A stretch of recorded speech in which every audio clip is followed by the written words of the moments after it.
ज्वेलरीचा part 2 बघण्यासाठी तुमचं स्वागत आहे। ट्रेडिशनल लुकसाठी परफेक्ट अशी ज्वेलरी मला मिशोवरून मिळालेली आहे आणि तीच मी तुम्हाला ओपन करून दाखवणार आहे।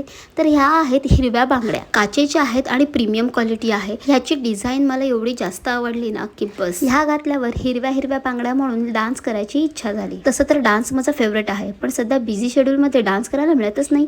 असो, याच सेम पॅटर्न मध्ये मी मागवल्या आहेत ह्या मल्टी कलरच्या सेम काचेच्या बांगड्या आणि ह्याची क्वालिटी पण सुपर्ब आलेली आहे, एकदम प्रीमियम। वेस्टर्न आउटफिट असू दे किंवा ट्रेडिशनल, खूप सुंदर जाणार आहे। ही आहे ठुशी, अगदी लहानांपासून मोठ्यांपर्यंत खूप छान दिसते ही घातल्यावर। तुम्हाला तुमच्यासाठी किंवा तुमच्या मुलीसाठी हवी असेल तर ही नक्की ऑर्डर करा, खूप छान असा लुक देतो। तुम्ही बघू शकता एक सिंपल ठुशी घातली आहे पण किती छान दिसते ना। आणि हे सेम इयरिंग्स मी मागवले आहेत, फक्त कलर डिफरन्स आहे, कारण वेगवेगळ्या मॅचिंग साडींवर तुम्ही हे घालू शकता म्हणूनच। आता नेकलेस वगैरे सगळं ठीक आहे, पण ह्या केसांसाठी काहीतरी हवं ना। सिंपल हेअरस्टाईलला सुद्धा शोभून दिसणारा हा गजरा आहे। झटपट पटापट अशी हेअरस्टाईल करायची आणि मस्त हा गजरा लावायचा, एक नंबर काम तुमचं झालं म्हणून समजा। ना पार्लरला जायचं टेन्शन, ना स्वतः हेअरस्टाईल करायचं टेन्शन। कसं वाटलं माझं कलेक्शन? प्रोडक्ट लिंकसाठी लिंक टाईप करायला विसरू नका। भेटूया पुढच्या व्हिडिओत। Okay, bye.